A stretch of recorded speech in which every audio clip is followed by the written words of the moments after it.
This is Join Us in France, episode 282. Bonjour, I'm Annie Sargent, and on today's episode of the podcast, I talk with Elyse about how the pandemic might affect the way we travel going forward. We got a lot of help from the Join Us in France community on Facebook, where I asked how you will travel going forward, and you responded in great numbers. Some of your responses surprised me. Some we don't really know yet, but let's talk about it because we all love France. We love travel in general. Are we going to be able to get back to normal? How soon? Will some things change? Should some things change? Let's talk about it. Show notes for this episode are on joinusinfrance.com/282. That's the number 282. And if you're planning a trip to France, the site is chock full of great resources. You should check it out.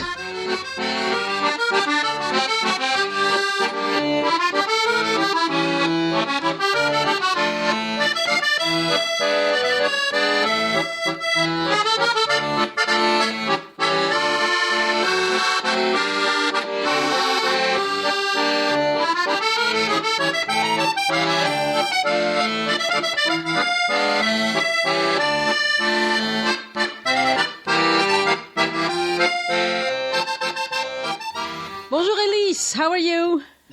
Bonjour Annie, how am I? I am fine in my house with my kitty, wishing I could go somewhere else. Yeah, well, patience. Yeah, This is our first time recording not in the same room, which is very strange. It is very strange, especially since all I have is a voice and I don't see you. You're a floating spirit in front of me. Yeah, so we're recording this with Zoom, but we turned off the video. Otherwise, the audio is going to cut out too much. So that's the reason. Anyway, we're here to talk about the question we want to ask today, and the question I asked all the people who participate in the Join Us in France closed group on Facebook was, how will the pandemic change the way you travel?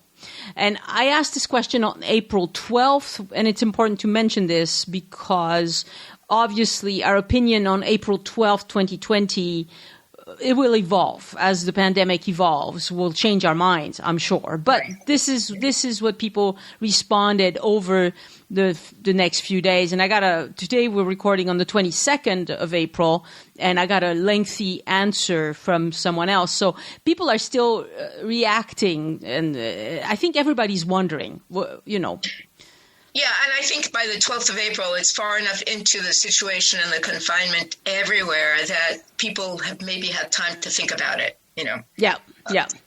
So there are 30 points. I summarized it into 30 points, and some of them are somewhat repetitive, but not too much, I think. So I'll read them, and then we'll discuss, okay? Sure. The first one is financial considerations. Jennifer says, economically, it is difficult to tell what the future will bring for the world. Certainly, things will recover eventually, but realistically, it could take several years. And Reba said, I'm afraid to think how many quaint businesses aren't going to survive this. And a lot of people mentioned this. Yeah, I think that there are two aspects to the economic situation. One is for those people who have entered a more precarious situation themselves because of layoffs or temporarily no longer having enough money to put away for traveling. But also, I agree with Reba. I think that a lot of what's going to happen in the immediate future is that very small places, cute little cafes, restaurants that have no backup capital may never reopen. Right. And that probably will be true for some little hotels, although I certainly hope not. But it is going to be rather hard. I think that, like with most recession situations in terms of economics, that it's going to take a certain amount of time, hopefully not more than maybe a year or so, for things to start going back up again. But that's, I think it'll be pretty much close to that, Yeah. It's going to be difficult. And of course, in France, there are a lot of things that are happening to help these small businesses survive, which doesn't mean that everybody is going to take advantage or even understand how to take advantage of these benefits that are being offered. And also there are a lot of people who are going to retire over this. I mean, there are people who are close to retirement age, and they're like, I don't want to fight this anymore. Like, I'm done. Yeah, I don't want to fight this anymore. Yeah, I think one of the worst areas for, in terms of the economic situation, is restaurants. We've been watching a lot of stuff on television, and the restaurants, more than other things, are going to have to adapt. If they want to reopen, for instance, in the next 6 months or so, they have to find a way of doing social distancing. I don't see that as a viable situation in a lot of places. If they have terraces outside, we saw one place that's along the beach that said they would do that. But, it's very much up to individual discipline as well. I think it's going to really be hard. And a lot of places that are open only for a half a year, they're facing bankruptcy, because I don't think most of them are going to have a lot of business in the next few months. Yeah. And in France, one of the reasons why France is so quaint is because we resist change. Well, guess what? In this instance, it's working against us, because there are not many French restaurants in France that reacted the way they did in America, where they immediately did takeout, immediately set up delivery service, things like that. Right. French restaurant owners are barely starting to think about that, because they're thinking, okay, well, maybe this will last. I might want to do something. So we have a tiny little sushi place in the next door village, and they reopened, but it took them 6 weeks, 7 weeks to reopen. And they were, the first day we placed an order, and I went and picked it up, and they had set it up very nicely. It was very safe, and they had a good 20 other orders. I could see the bags, lined up everywhere. So French people want this, but the restaurant owners aren't really. I mean, for heaven's sakes, we even have a pizza place that normally does only takeout. They closed. They closed. They closed. Yeah. I'm like, why? No. You normally do takeout. Just keep doing what you're doing. I think it's playing on people's minds as well. Maybe. I mean, I think, first of all, I think that the first few weeks, there was just a general scare that everybody was worried and scared. Exactly. But I agree. I know I was just teasing you about, I wish I had sushi near me. You're absolutely right. There are relatively few delivery places. I mean, a pizza is kind of a thing you can still get if you order, and I don't know, that's not something I usually would order in, but there are a few places. It is true that there isn't that mode of commerce that's so frequent in the United States. And the same is true for the delivery for supermarkets. You and I have gone through this whole thing about now we go and get the car and go to a place where we've ordered online and we pick it up. The local organic farm is doing a thing where they're open a few hours each day for 6 days a week. You have to stand basically 2 meters apart from somebody, and then you can go in and get your stuff. Mm-hmm. But there's not that much that does delivery. Delivery is something else. So it's a different mode. So French businesses will adapt, but I think it'll take more time than it is doing in the U.S., and that's just because we don't like change. We just don't. It's in our DNA, Yeah. Anyway, so the second point is personal space and hand washing. Now, almost everybody mentions this. The trouble is, how do you do personal space and hand washing when you're traveling? Yeah. Well, I think that it depends on what mode of travel you're using. And I know there are a couple of other people who've responded in a slightly different way to a couple of other questions. But I think that it's a different situation if you're doing transatlantic or transocean traveling, or if you've decided that maybe for the near future, you'd rather be in a car, because if you're in a car, you can always bring the products with you and lots of water and wash your hands. The car is a safety zone at this point, in the sense that you know who's been in it and who's touched what, once we get out of that, I don't know. I mean, the trains, I'd say, are probably going to be a little bit easier to deal with it from an anxiety level and sanitation level. Planes, I'm not sure at this point. Right. I'm not sure how they're going to do this. And, of course, the problem is that goes back to the economics. The companies don't want to fly half-empty flights, but if they put everybody together the way they used to, we're all going to have a huge second wave of the pandemic. Yep. And so that leads us to the third point, which is lots of people say, I will wear a mask on airplanes, I will use sanitizer, I will use Clorox wipes to clean the tray table, the armrests, the seat pocket, same in the hotels, I'll clean my room before I put anything down, kind of thing. And almost everybody mentions increased hygiene anywhere they go, but how likely are we to keep this up? How long are we going to keep this up? And two, how effective is it? Like, I don't know. Yeah. Well, I don't know either. I have to say, I don't know either. It makes me very suspicious, and I'm reluctant to imagine doing anything for the next month or two anyway, because I'm not sure how this is going to play out. But I think that if it heightens people's awareness of hygiene in general, that's better. Because that's good. That's good. I think that maybe these things will stay in people's minds. I certainly know that me personally, I'm going out with a mask. And even though most of the things I've read say, if you're going to walk in a park and you're not near somebody, you don't need to wear it. You know what? As long as I've got it, I'm wearing it. And I mean, if I have to stop and talk to somebody and I have to take it off for a second and they're far enough away, that's fine. But I think that at the beginning, if anybody's going to do any traveling, I think it's necessary to have mask, to have hand cleaner, to have wipes. And the problem is we have to think about all the different things that we have touched or that are being touched. Right. So it's not going to be easy, but I think that it's necessary. That's going to be, I think, just absolutely necessary until we have a better idea of the probability of getting sick. Yeah.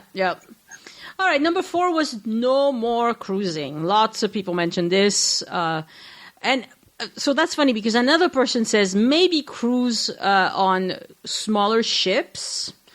Okay. One person says, I've seen people here say they will never cruise again, but in my humble opinion, cruise ships will become the safest places on Earth. There will be better passenger health screening, better staff training, more cleaning, less people handling utensils in buffets, more passenger education. This is the only way they can save the industry. So, as someone who likes to cruise myself, and as someone who's been on the Diamond Princess and forced to stay in my room because this ship is it is cursed. Is that the one that just got stuck in Marseille? No, I don't think it was in Marseille. I think it was in Asia or maybe in Australia, and they had lots and lots of virus on there. And I think all of these people have gone home by now. Well, the ones that survived, most of them survived, right? But they had quite a few deaths. And the problem with cruising is even if you're really careful, like the way it happened when I was there is I think it was the ship's second or third cruise, and it hit the pier. So they had to inspect the propulsion system under the ship, and so they were late by one day. So what they do is everybody who showed up to board the ship, they all stuck us in a massive room with 6 bathrooms for the ladies and 6 bathrooms for the men. Somebody had the pukes, the rotavirus. And half of the ship had it. By the time the cruise had been out at sea 2 days, half of the ship was sick, including us. Our daughter got it and brought it to us. Okay, so some people didn't get sick. My mother-in-law and father-in-law were on the ship, and they didn't get sick. Her father, so great-grandpa, was also on the ship. And he got it, and they actually put him in the hospital with IV hydration and stuff, and he was fine. But, so once that's happened to you once, you never want that to happen again. So no. I don't know if I believe that cruise ships can really become the safest places to travel, because everybody's on top of each other, and we're seeing it now. The places where this is getting bad is mostly places, with high density. Yeah, well, of course, I've only been on one cruise on a relatively big ship, not on one of the humongous ones, but I would be very skeptical. I mean, look at what happened with the two aircraft carriers, the American one and then the French one. The French one is now a catastrophe. Even if on a cruise ship you have private berths, you have private cabins, if all you need is one person to be sick, and you got yourself a container for spreading everything, and bless people who have such profound belief that people can really make that kind of hygiene. I would think not. I think it's pretty risky. It's also worth noting that the rotavirus is a lot easier to spread than the coronavirus. It spreads faster, but still, you don't want that. I think that what will happen is that for these companies, the companies that own all the cruise ships, like Carnival and all of that, if they don't want to go belly up, they are going to have to rethink what they do and the structure inside. That's probably true, because they can't afford to have another year with huge catastrophic events happening on the ships. Yeah. So, I don't know. There's this one that just docked in Marseille. They were doing a world tour. They've been on the ship since January, and they were refused port in several places, and they finally were accepted in Marseille because there were several hundred French people that wanted to get off to go home. And they didn't know what they were going to do. I mean, it's kind of like one of these strange movies where people never touch land again. They keep circling around the planet, Yeah, it's but I don't know. Yeah, and again, our perception might evolve over time. This is early yet, so we'll see. Number 5 is I will only travel by car for a while. So much to see right where I live, and lots of people mentioned that, and you mentioned that at the onset. I think that's probably right. The car will feel like a safer way to travel at this point. And probably people are not going to, I don't know if people are going to be willing to get on an airplane to then come to France to travel by car. I hope so. Yeah. I hope so, but I don't know.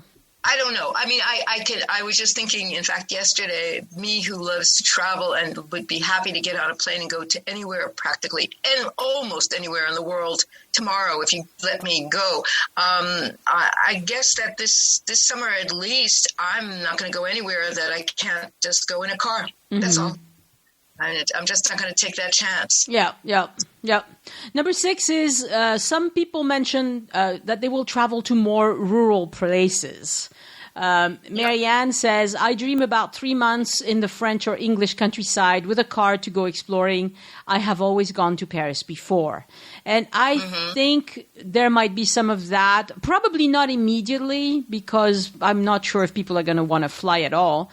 But once there's a vaccine and we feel better about flying, then probably I think more people will go towards a more rural kind of explorations in France. I hope so. I mean, you and I have been harping on the fact that there's more to France than Paris, right? Paris, right. And this is something that, I mean, you can repeat it over and over again, but there are people who just go to Paris. Right. But now they might think, maybe going to these villages where there's hardly anybody and enjoy the villages, because you know what? It's the same food as in Paris. It's the same language as in Paris. It's the same culture as in Paris. It's just you don't get the crowds. You don't get the crowds. And very often the food is better, to be honest. Yeah, yeah. So I hope that that's going to happen. I hope that more people will go exploring the rest of France. That would be lovely. Again, wait and see what happens. I think that there are a fair number of people that will think that way, which is wonderful. And I'd be interested to see. I think it has to do a lot with what you just mentioned, though. This whole question of vaccination. That will determine a lot of people's behavior. I think whether there is one or not. Yeah. Yep. Number 7 is Lachlan Cooke says probably be avoiding large festivals, but those were never my cup of tea. Yes, I've done. I've done an episode with a mother and her daughters who came to France just to enjoy the World Cup. Well, the soccer World Cup, the women's World Cup. I mean, I can't imagine. Yeah. I don't know how professional sports is going to evolve, and large festivals, large concerts. Again, until there's a vaccine. I don't know. I mean, I don't know how. The other thing is that at least here in France, the government has a lot to say about what happens in relation to these events, and so of course, as of now, just about everything has been canceled for the summer. The Tour de France is going to start at the end of August and go through to the end of September for the first time ever. But I there's this financial consideration there are thousands and thousands and thousands of people whose lives as musicians and performers depend upon all of these summer festivals. And France is unbelievable. I mean, there isn't a village or a town that doesn't have them. The government is going to help take care of this for this year, but I don't know what they're going to do in the future. And then you get some smaller events, which are more or less, I think, manageable. But then you get these huge, huge festivals besides the sport events that have, 15, 20,000 people. I don't know what people are going to do in the future, if they're going to have a short memory and go back to this or what. It'd be interesting to see if this is a change that only lasts for another year or so, or whether it really changes people's behavior for good. Yeah. So I was asking my daughter what she thinks about this, and she's young, so she thinks that things will go back to normal within a year or two. So she thinks people will forget and will just go back to going out and going to concerts and going dancing and all the restaurants and all the things that we normally do. Is the young people anyway. Young people.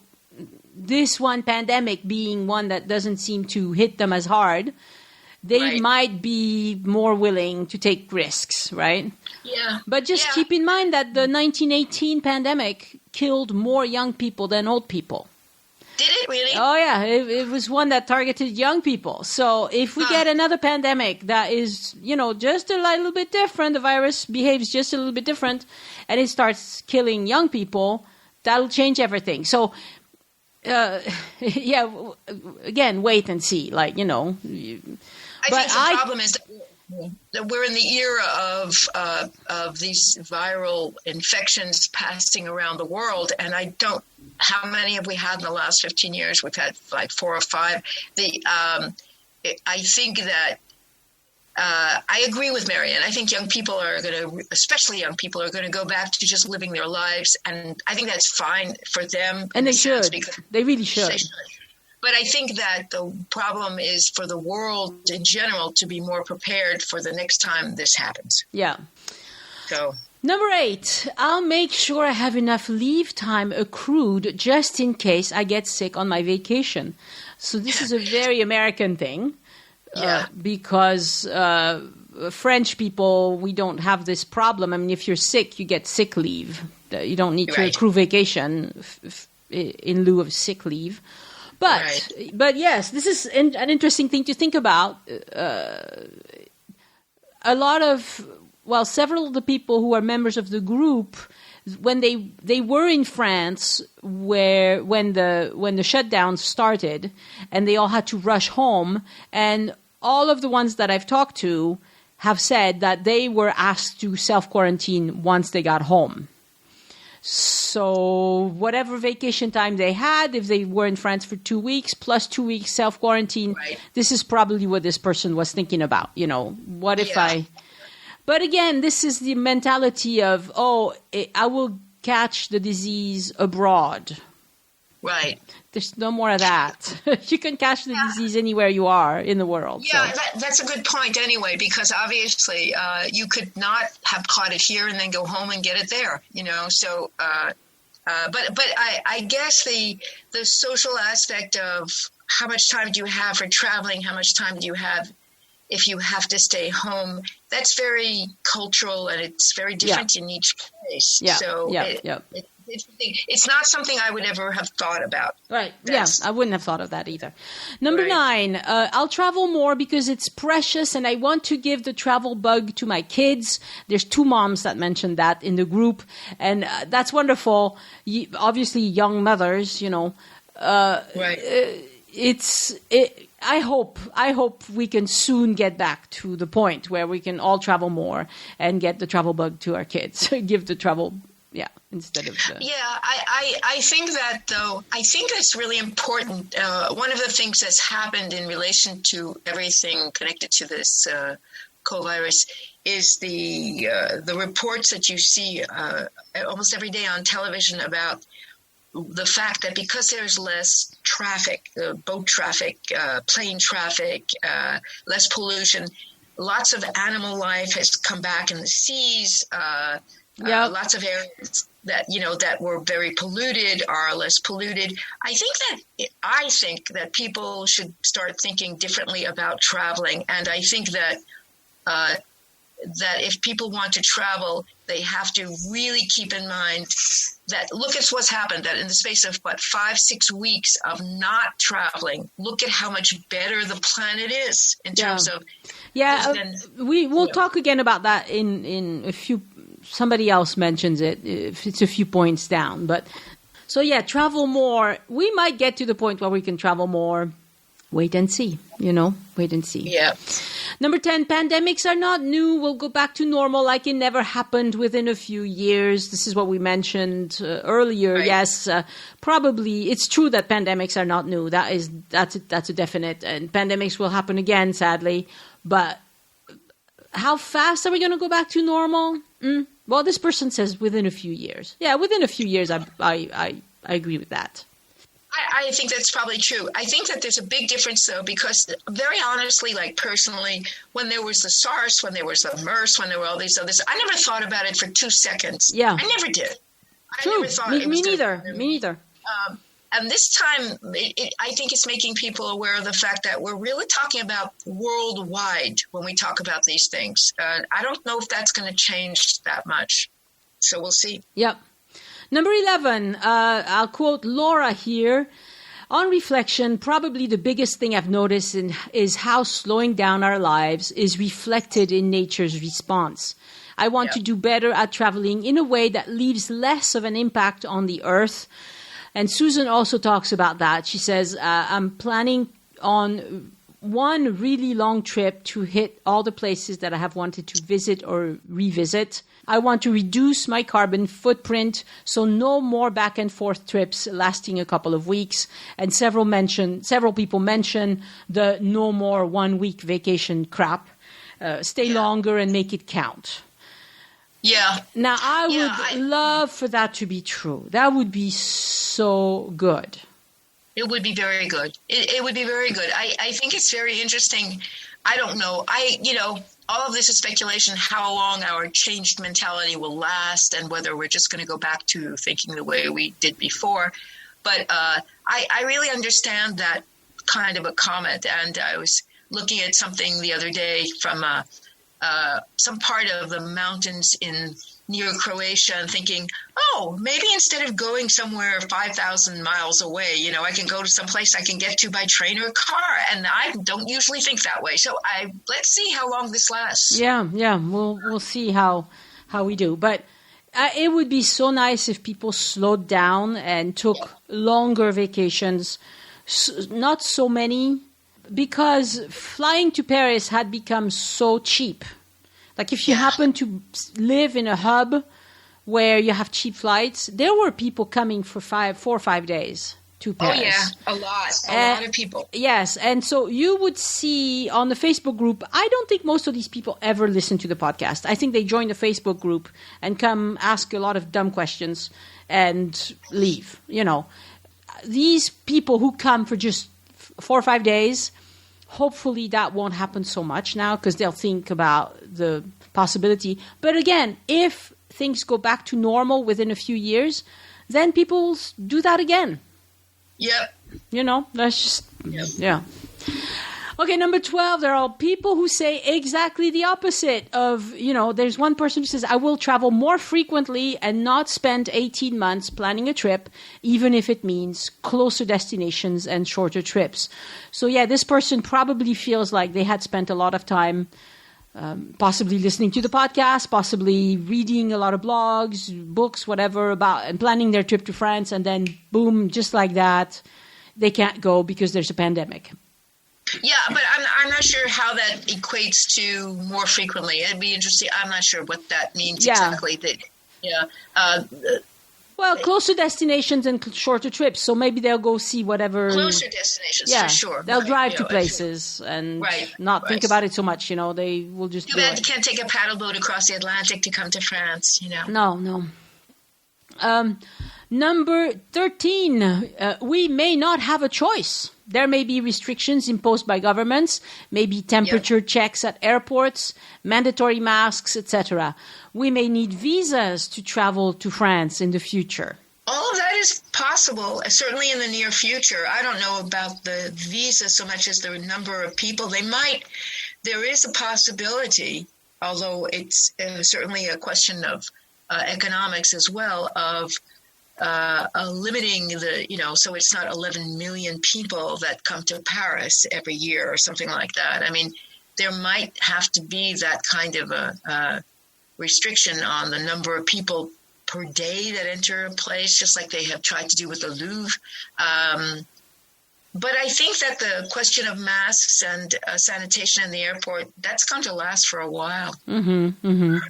Yeah, masks are really going to start appearing. Even the French government, who was not pushing masks at all, by now they're saying, yes, we will make sure that the population can buy masks that are 90% effective against the virus.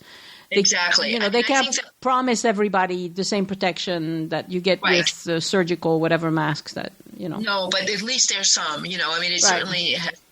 And I think that we all, I think, have at some point or another kind of made fun of people from Southeast Asia or China who walk around with masks. But you know what?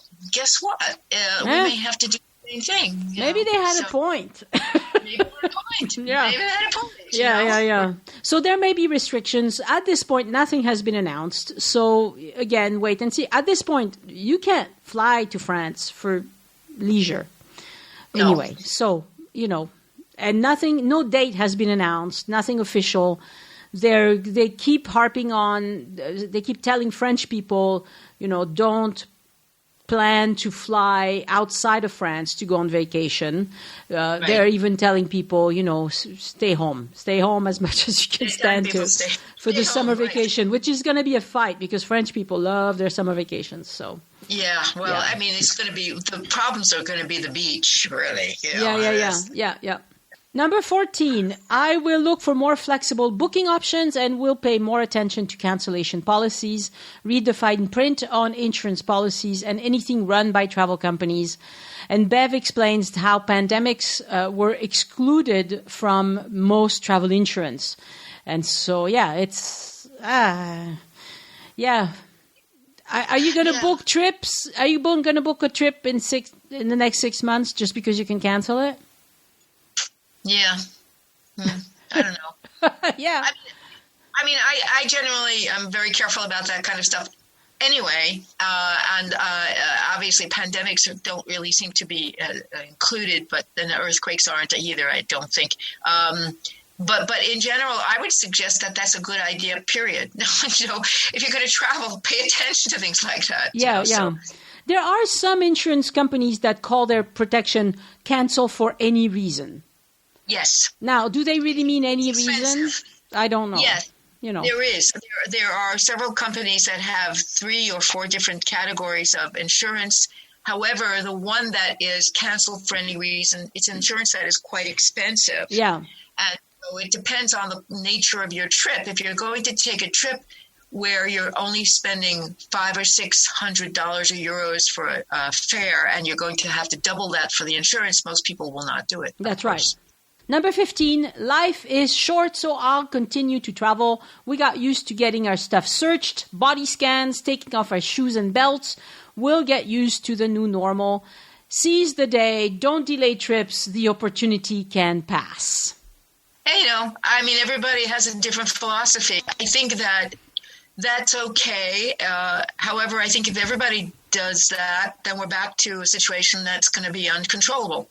And I think that's the real issue here. It's like if everybody needs to do their own thing, it doesn't matter how many masks there are out there or how much gel there is for your hands, it's going to create situations that are not very good in terms of disease. But we'll see. Probably whoever thinks like that is not in a high-risk category for this pandemic. Because again, different pandemics hit different groups. Yeah, exactly. Yeah. I don't know. I think that's, it's very interesting to imagine. It could be the opposite. It could be that someone who is already over a certain age is going like, it's either now or never. That's true. That's true. Yeah. Number 16, I'll make sure my pantry is well stocked, so if I come home and need to quarantine, I'll have what I need. Yeah, that's a good idea. I like that one. I like that one a lot. It's not perishables. That's all. You should have a well-stocked pantry anyway, right? I mean, right. Well, you and I don't have to worry about that. That's usually our thing. Yeah, we're fine. We're good there. We're good there. We're good. Number 17, it won't affect my behavior at all. You can catch something far away or at home. I'm not going to spend my time worrying. Again, this is a personality thing, I think. Yeah. I mean, it goes with the other person who said, now let's do it because you never know. Hey, I think if people respect the rules of hygiene and of distancing, everybody, I guess, in a sense, is free to make those choices and decisions. It kind of touches, though, a little bit on this whole question of, the people who resent the confinement, and it brings up other questions about personal philosophy. Worrying is no fun, that's for sure. Yeah. I can tell you that because I've done a lot of that. And it's no good. It's no good. It's no good.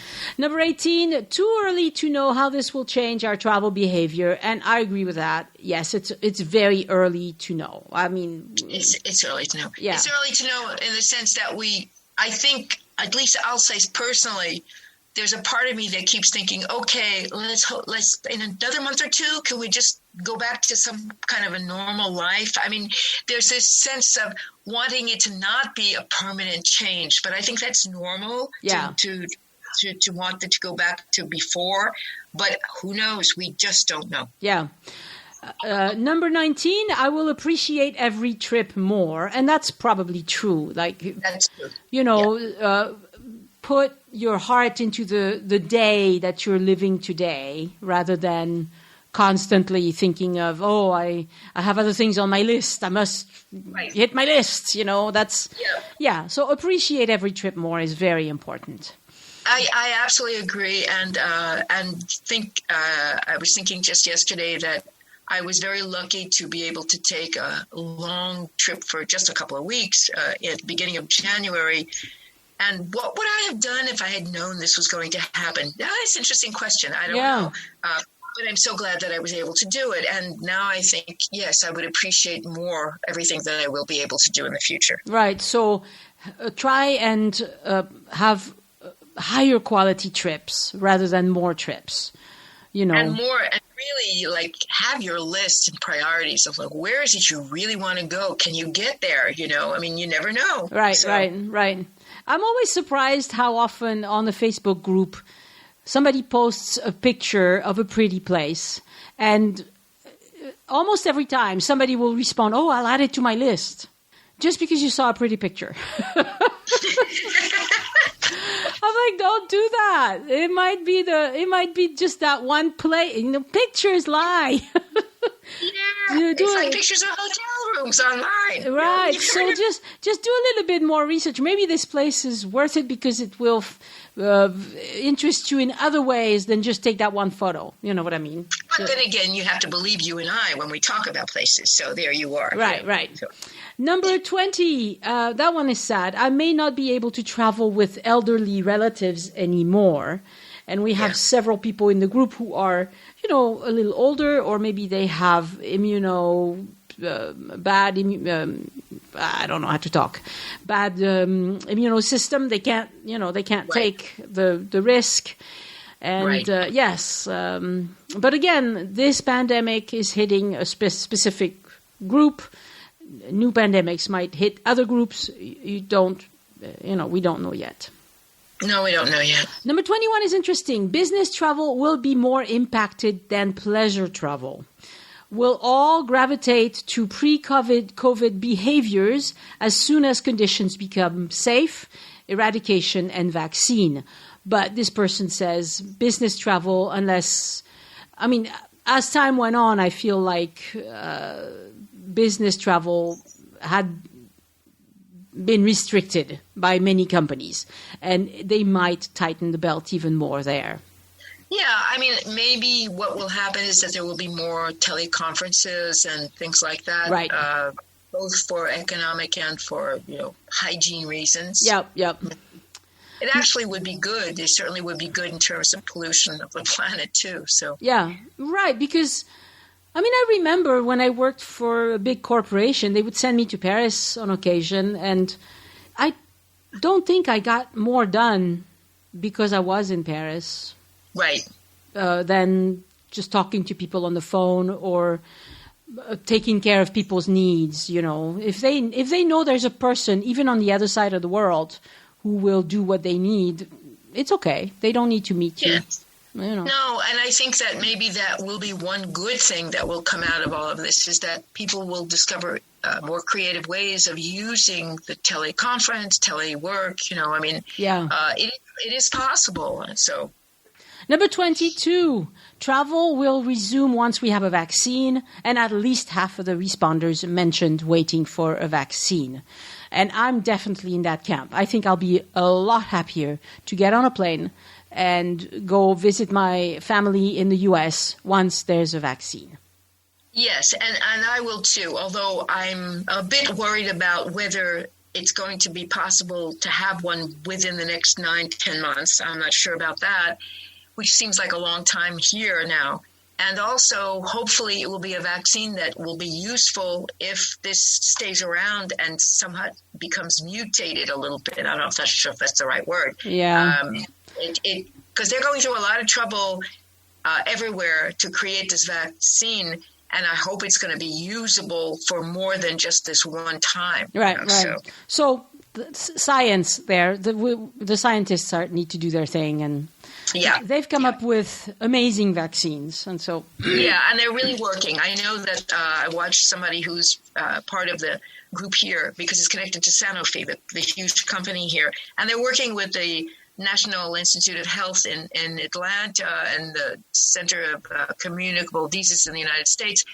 They're all working together, and so I think there is a real push to get it out as quickly as possible. Yep. Number 23, after could be a long time. There could be a second and a third wave. And yes, unfortunately, that seems to be a problem, and so be cautious. I think this second wave thing, it's rather scary because the deconfinement is going to begin in a few weeks because it's necessary, because people can't just stay cooped up forever with the little kids, with the businesses and everything else. But it's almost certain that there will be a second wave.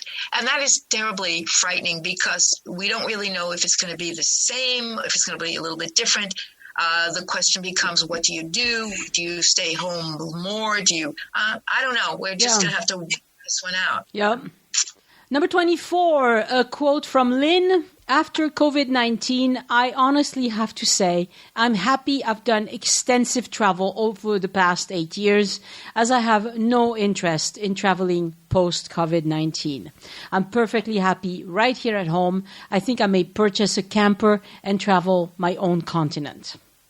Yeah, well, I understand that perfectly. That's I would like to get in a few more. I have like 2 or 3 that are still the top of my bucket list, and I'm hoping I can get around to doing them. There you are. Yeah. Well, but then you have number 25, and that's me too. Several people mentioned having second homes and grandkids in France, and they will travel again, but it will make them nervous. Now, I have family in the U.S. I want to see them again. I want to go again. Yeah. You know? Yeah, me too. Me too. Right. So it's going to be hard. It's like, it's been a year since I've seen them. It's going to be long. You know, I don't know how much longer I have to wait. Yeah. Right. And number 26, Bev.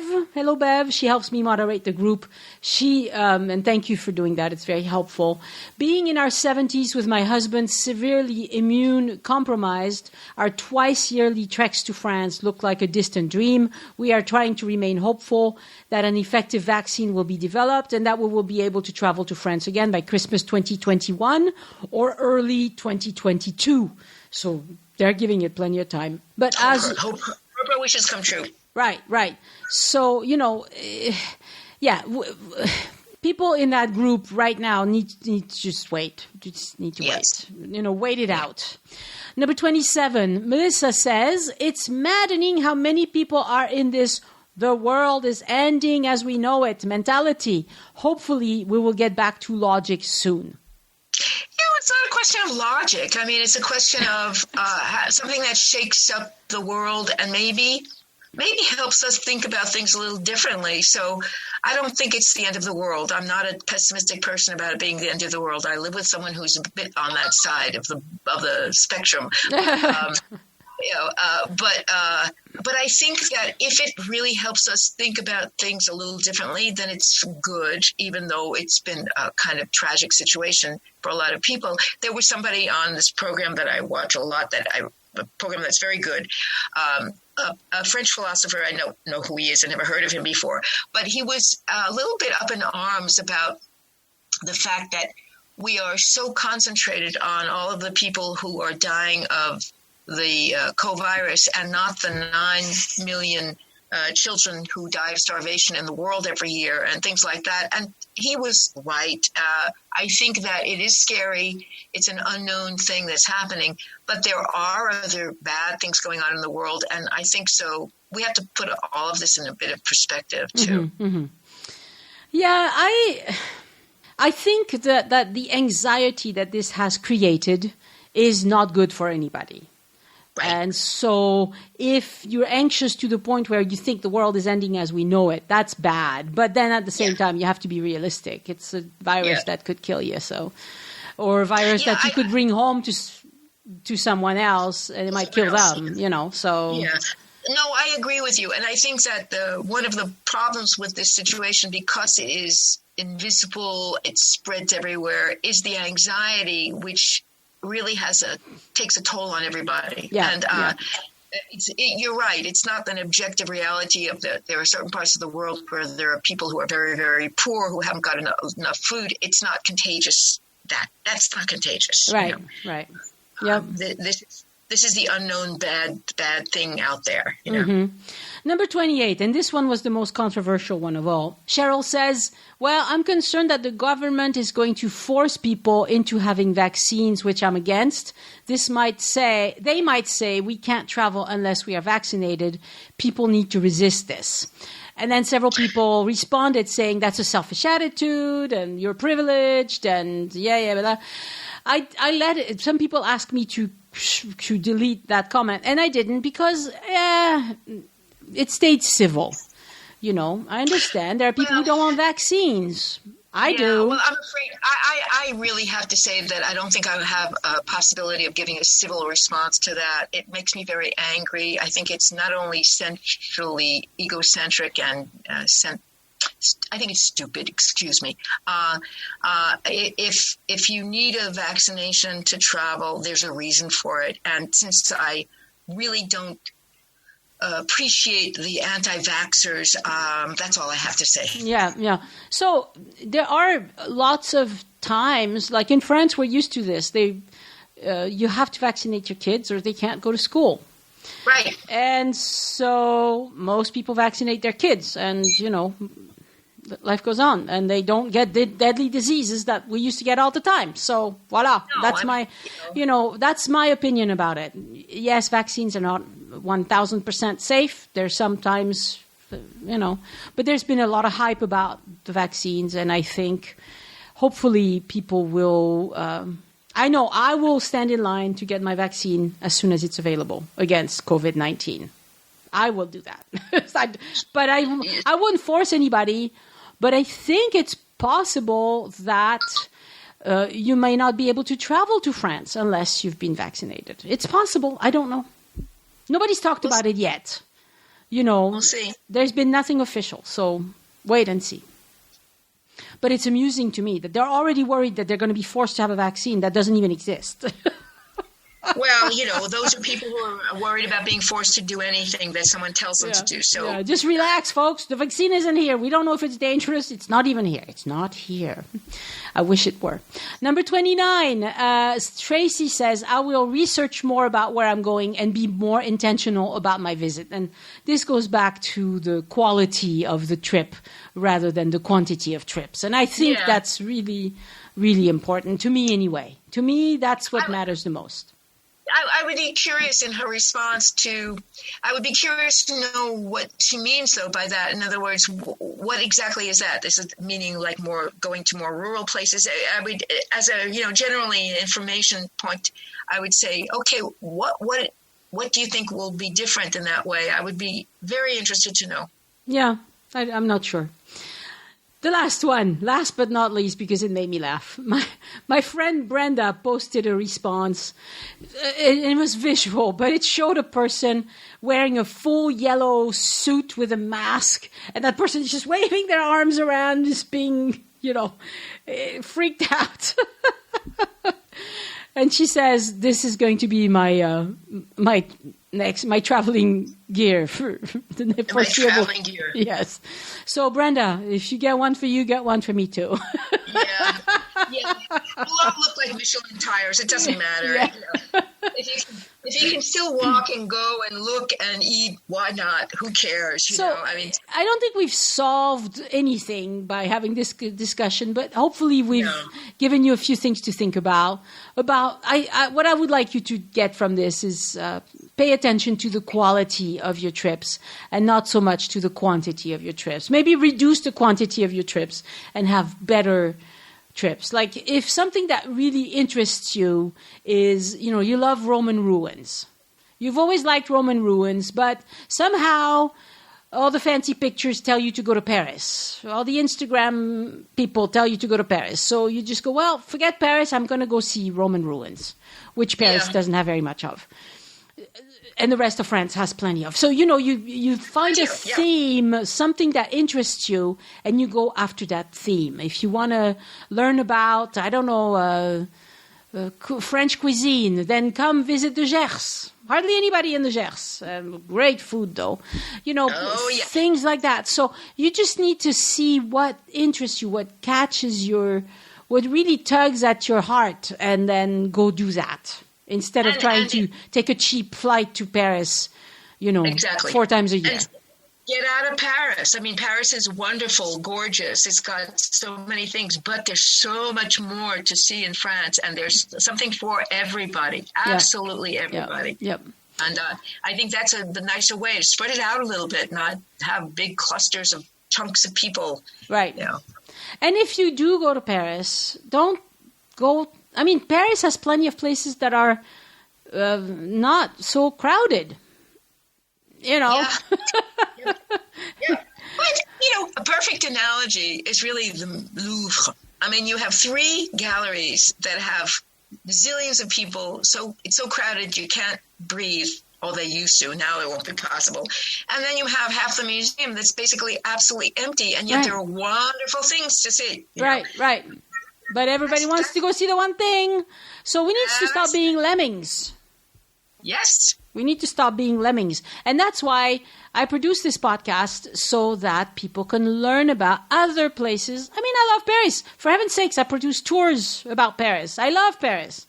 But in my tours, I don't tell you to go where everybody else goes. I tell you, well, a few of them, yes, everybody else goes.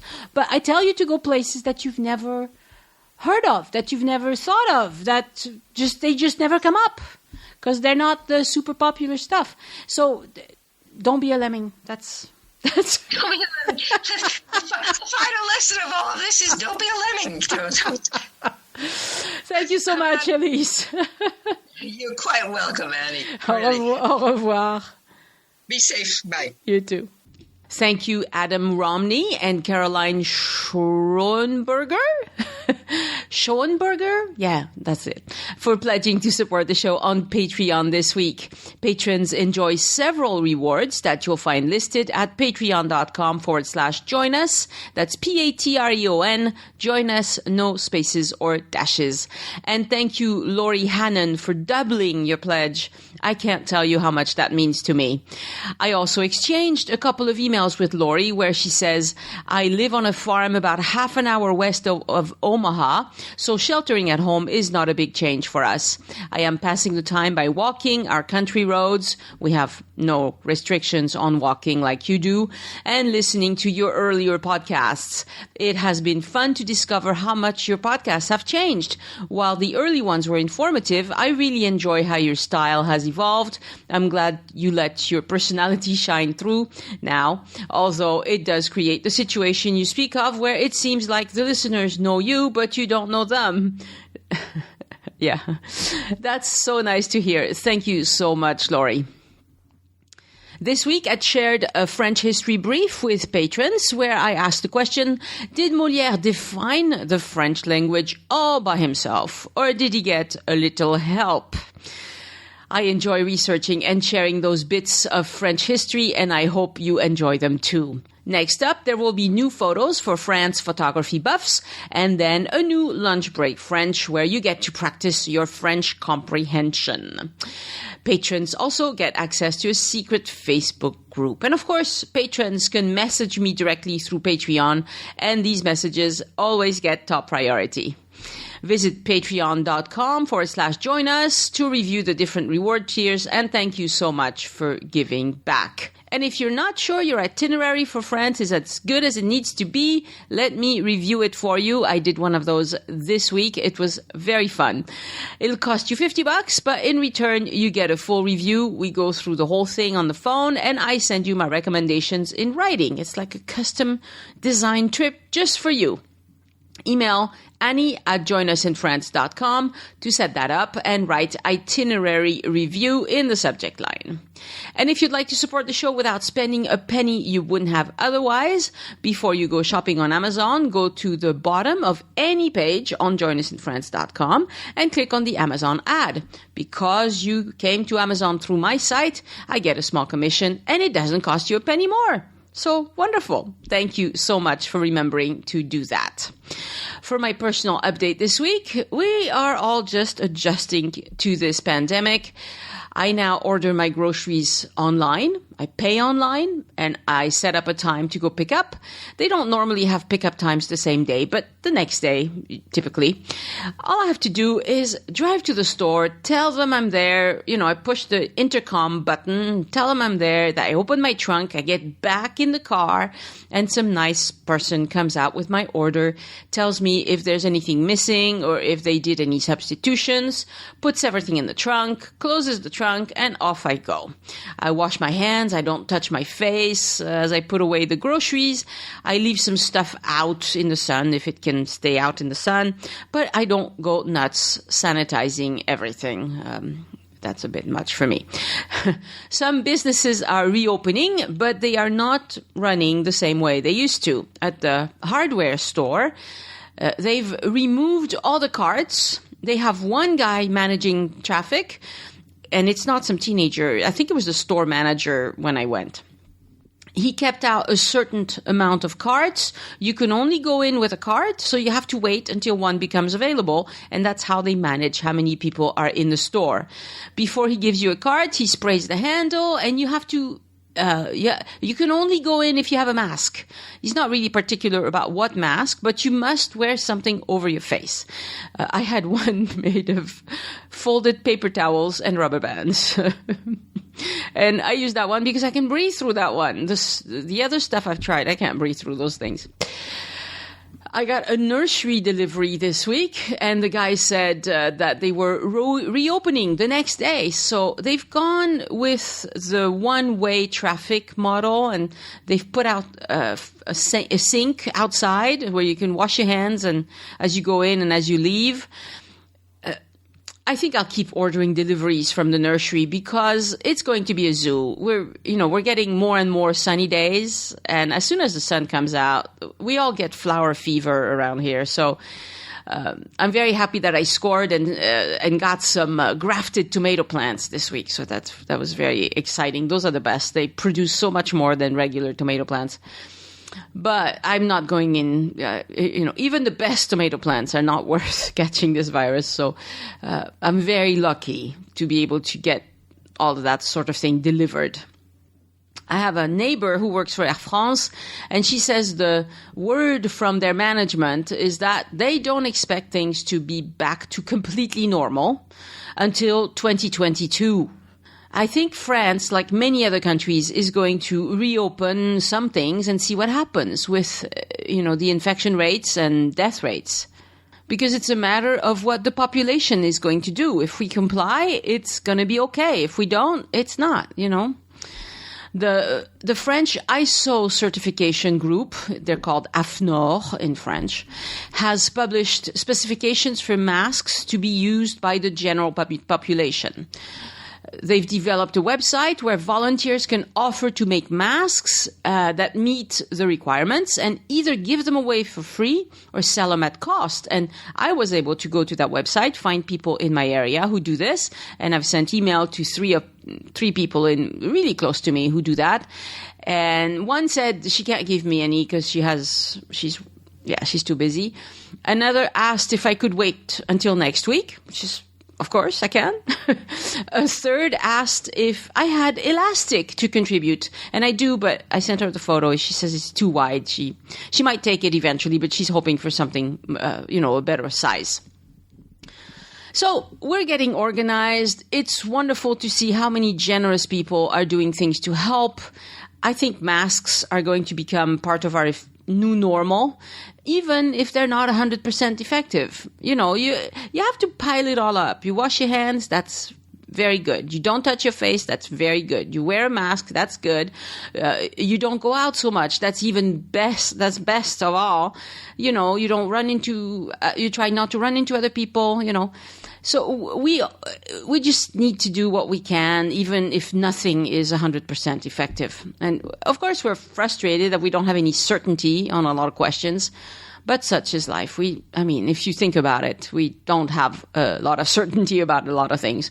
And it's now been 40 days, so quarantaine, which is, they used to isolate people in the Middle Ages long ago when they were fearing pandemics. You would arrive in the port of Marseille and they had these little islands right off of the city, and they would put you in there as a quarantine, right? Which lasts 40 days. So we've now hit that, but we're not done. I hope that within a few weeks, I may be able to drive to some scenic villages in the Southwest. I'm thinking of maybe developing voice map tours by car. Because we have such beautiful countryside in the Southwest.